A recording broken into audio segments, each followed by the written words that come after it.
Hi, I am going to talk about eating disorders. The obsession with weight affects millions of adolescents today, especially girls who have developed being a problem can be prolonged from young.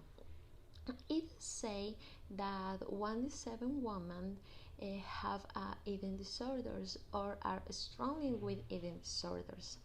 One study revealed that 36% of teens believes they were overweight, while 59% were trying to lose weight.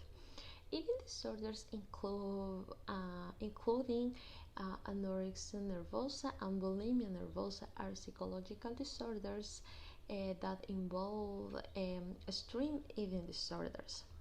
A teenager with anorexia refuses to stay at normal body weight.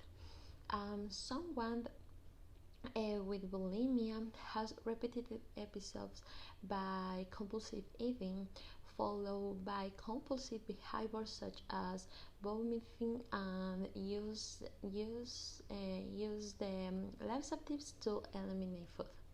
Thank you.